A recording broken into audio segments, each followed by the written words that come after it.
प्रणाम जी।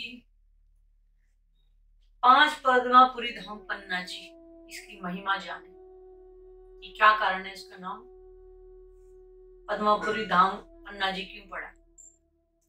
एक बार लक्ष्मी जी और पार्वती जी में आपस में झगड़ा हो गया, तो उन्होंने एक दूसरे को श्राप दे दिया कि तू मृत्यु लोक में जाकर के गंगा बन। ऐसे करके तो विष्णु भगवान को जब उनको पता चला तो उन्होंने फिर कहा कि अब तुमने जो श्राप दे दिया वापिस तो आ नहीं सकता, लेकिन तुम चिंता मत करो, कलयुग में पूर्ण परमात्मा इस धरा पर आएंगे, उनके ही चरण कमल छूने से तुम पवित्र हो जाओ। प्राणनाथ जी विक्रम संवत 1735 में हरिद्वार में कुंभ के मेले में पहुंचे। वहां जाके उनके चरण छू करके गंगा पवित्र हो गई। ऐसे उदयपुर मंदसौर होते हुए रामनगर होते प्राणनाथ जी विक्रम संवत 1740 में पन्ना जी पहुंचे। तो जो पद्मावती है, लक्ष्मी जी उनको पद्मावती जी बोलते हैं, तो पद्मावती जी एक केल नदी का रूप लेकर के बहने लगी, जिसको किलकिला नदी भी बोलते हैं। जब प्राणनाथ जी 1740 में जब वहां पहुंचे थे, तो बताते हैं कि उसका जल जो है बहुत ही जहरीला था। ऊपर से कोई अगर पक्षी भी उड़ जाए तो कहते उसकी भी मृत्यु हो जाती। तो जब प्राणनाथ जी अपने साथ 5000 की जमात यानी सुंदर साथ को लेकर वहां पहुंचे, तो किलकिला नदी के वहां से निकलने लगे। तो वहां पे क्या थे, भील लोग थे। वो भील लोग दौड़े दौड़े आए, बाबा जी आप क्या कर रहे हो, इसका जल तो बहुत जहरीला है। उसके बाद जब जो सुंदर साथ थे उन्होंने क्या किया, प्राणनाथ जी का जो चरण का जो अंगूठा है धुल करके ऐसे जल लिया और वो जल किलकिला नदी में समर्पित कर। उसके बाद वो नदी का जो जहर है वो समाप्त, इसलिए उसको पद्मापुरी धाम पन्ना जी बोलते हैं। ऐसे तो पन्ना जी है, लेकिन पद्मावती क्यों? क्योंकि लक्ष्मी जी ने वहां तपस्या करी थी कि वो पूर्ण परमात्मा आएंगे, उनके चरण कमल छू करके मैं भी पवित्र। तो आज हम ये जाने कि वहां पद्मापुरी धाम पन्ना जी की महिमा इतनी क्यों। सबसे पहले भरतखंड भूमि, और वो भी बुंदेलखंड की भूमि इतनी पाक, क्योंकि परमात्मा ने पहले से ही उस जगह को चुन रखा कि वहां के अपना जो है नूरी धाम बनाएंगे। तो बता दें कि जब 5000 सुंदर साथ को लेकर के जो प्राणनाथ जी वहां पहुंचे, वहां उस टाइम झाड़ियां झाड़ियां थी, क्योंकि वहां पे कोई बस्ती नहीं थी। लेकिन प्राणनाथ जी ने पहले से ही ये तय कर रखा था कि वहीं पे अपना जो है धाम बनाएंगे। तो सुंदर साथ उनके साथ में वहां रहते थे।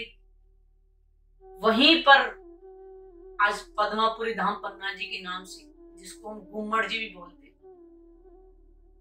गुम्मट जी में पार्वन की जो 5 शक्तियां आज भी विराजमान। और उस समय जब प्राणनाथ जी की जो साक्षात वहां लीला 11 वर्ष तक साक्षात होती थी। सुंदर साथ कहते हैं कि जब प्राणनाथ जी बोलते थे कि चलो अपनी सुरता को धाम में ले चलो, यहाँ बैठे बैठे उस परम धाम के दर्शन होते थे साक्षात। क्योंकि बताते हैं कि उस टाइम क्या था कि एक ही बंदगी का 1000 गुना फल मिलता है। क्यों? कि सुंदर साथ ने जो है माया को पीठ दे दी थी, यानी कि छोड़ दिया था। माया को इतनी अहमियत नहीं थी। घर बार छोड़ करके प्राणनाथ जी के साथ उस पार ब्रह्म की अखंड लीला का जो है आनंद ले रहे थे। सुंदर साथ को पता ही नहीं चली कि माया कितनी जोरावर, उनको पता है क्योंकि पार ब्रह्म की शक्ति उनके साक्षात साथ में है, उनको क्यों एहसास होगा। तो कहते हैं कि वहां पे 24 घंटे हम बीतक बोलते हैं, जैसे कुलजुम स्वरूप साहब बोलते हैं, कैसे बीतक साहब करके वहां उस बीतक साहब के अंदर जो जो सुंदर साथ प्राणनाथ जी के साथ में थे, वहां कैसे कैसे 24 घंटे में लीला होती थी, सारा उनके अंदर करना। बैठे चर्चाएं होती थी, सुंदर साथ अपने घर बार को जो छोड़ करके एक परमात्मा की पहचान करके वहां पे विराजमान, जो शक्ति विराजमान है। आज पन्ना धाम की महिमा को जाने, क्योंकि पांचों शक्तियां लेकर के प्राणनाथ जी आज साक्षात वहां विराजमान। तभी तो कहते हैं ना कि एक बंद के 1000 गुना। आज क्या कहते हैं कि 100 बंद के 1000 गुना को ये 100 एक फल मिलता है। क्यों? क्योंकि हमने माया को भी छोड़ा नहीं। और माया को छोड़ने के लिए हम ऐसा नहीं कि हमें घर बार छोड़ना पड़ेगा, ऐसे नहीं, क्योंकि हमको अंदर से माया छोड़नी, घर में रह करके ही उस परमात्मा की पहचान, घर में रह करके ही हम उस परम धाम के जो सुख हैं उनको याद करना पड़ेगा कि हम वहां इस समय क्या लीला कर। जब प्राणनाथ जी वहां आए थे तभी तो कहते रहे कि चलो धाम में अपनी सुरता को लगाओ। वो शरीर से थोड़ी जाते, केवल सिर्फ चित्त को उधर लगाना होता और साक्षात परम धाम के अंदर दर्शन होते, क्योंकि आत्माओं के जो नूरी तन वहां पे विराजमान है, वो बैठे तो वहीं खेल देते हैं, लेकिन सुरता के द्वारा संसार में जो आए हुए और यहाँ बैठे बैठे सुरता के द्वारा परम धाम को देखते। तभी तो कहते हैं इस कलयुग में आकर के प्राणनाथ जी ने पहले बताया था कि कलयुग धन्य धन्य इसी। क्यों धन्य? क्योंकि आत्माएं बैठी संसार में और खेल कहाँ का देख रही है? इस मृत्यु लोक में। और इस मृत्यु लोक में आकर के ही सुरता के द्वारा उस परम धाम को देख। तभी तो कहते हैं कि ब्रिज का, रास का और जागने का ब्रह्मांड इस कलयुग में मिलेगा। क्योंकि ब्रिज में जब आत्माएं आई थी तो उन्हें पहचान नहीं थी हम कौन है, कहां से आए। रास में आकर के थोड़ी सी पहचान की हमारी आत्मा की पहचान, लेकिन इस कलयुग में पूरी पहचान हो गई कि हम कहां से आए हैं और हमारी आत्मा के मालिक कौन है। आज इस ब्रह्म ज्ञान से तुम्हें पहचान हुई, क्योंकि प्राणनाथ जी जब 400 वर्ष पहले आए थे, ये पहले ही लिखा हुआ था कि 200 वर्ष तक इसका कोई प्रचार प्रसार नहीं हो। और आज हम देखें 5 पद्मापुरी धाम पन्ना जी में सर्वपूर्ण वहां का जो मेला होता है, वहां कम से कम 1.5-2 लाख सुंदर साथ वहां आते हैं, जगह जगह पूरे भारत देश में से और विदेशों में भी जहाँ रहते हैं। आज तक कभी यूट्यूब पे नहीं आए, लेकिन इस कोरोना में आकर के देखें कि हजारों की संख्या में आज पूरी यूट्यूब पे पन्ना जी की महिमा क्यों है? क्योंकि उन्होंने पहले कह दिया था कि 200 वर्ष के बाद इस संसार में प्रचार प्रसार होगा। आप देखें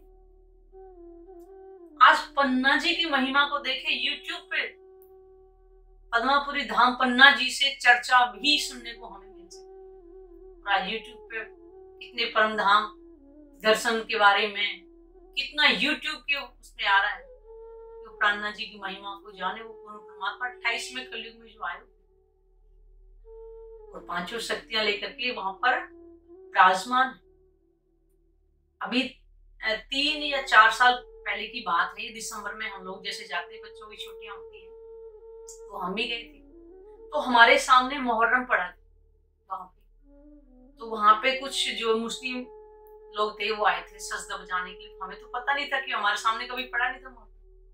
तो वहां के जो हमारे जो धामी भाई थे तो बोलने लगे कि ये लोग यहाँ पे सजदा बजाने आते हैं। मैंने कहा यहाँ क्यों? प्राणनाथ जी को ही इमाम मेहदी मानते हैं, क्योंकि जिनके दिल के संशय समाप्त हो गए, उनको हिंदू मुस्लिम सिख ईसाई का जो भेद समाप्त हो गया, वो अल्लाह ताला को या पूर्ण परमात्मा बोलो, बाइबल बोलो, सुप्रीम ट्रुथ गॉड बोलो, कुछ अंतर तो नहीं। तब हमें पता चला कि जब तो कहा कि सबका साहिब एक, क्योंकि जिनके संशय मिट गए उनको पता है कि यही पूर्ण परमात्मा, यही अल्लाह। क्योंकि जब 1735 में दिल्ली में प्राणनाथ जी आए थे तो उनके साथ मुस्लिम सुंदर साथ भी थे। यहाँ जो पन्ना जी तक उनके साथ में गए। तो जिनके ये भेद मिट जाएंगे उनके लिए हिंदू मुस्लिम सिख ईसाई की कोई अहमियत नहीं। तो जो पद्मावतीपुरी धाम पन्ना जी में जो शक्ति विराजमान है आज भी पूरे संसार को अखंड मोक्ष देने की, क्योंकि ये ब्रह्म ज्ञान आया है उस परमात्मा की पहचान कराने।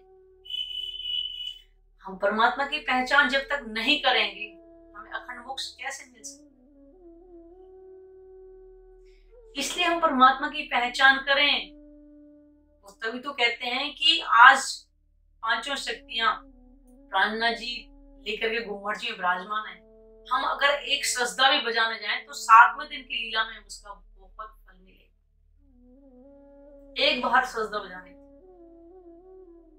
कि जो हमारे आत्मा के मालिक विराजमान है, तन का लेना देना नहीं। इसलिए कहते हैं कि उस पद्मापुरी धाम पन्ना जी की महिमा को जाने। वहां पे प्राणनाथ जी अपना नूरी झंडा लगा करके विराजमान। इसलिए हम इस ब्रह्म ज्ञान से परब्रह्म के स्वरूप की पहचान करें, क्योंकि ये जो ब्रह्म ज्ञान आया है ये परमात्मा की पूर्ण स्वरूप पहचान कराने के लिए। जब तक हम परमात्मा के स्वरूप की अगर पहचान नहीं करेंगे तो हमें कैसे पता चलेगा जो परब्रह्म कैसा है। आज एक एक अंग का वर्णन हम आगे, इससे पहले भी परमात्मा के जो नूरी जो चरण कमल है कितने सुंदर है, नूरमय। आगे हम उनके अंगों का वर्णन भी सुने, जो बाकी अंगों का क्या नूर है, उनके जो वस्त्र हैं, जो आभूषण हैं, वो कैसे हैं। आगे हम उसका वर्णन सुनेंगे। प्रणाम जी।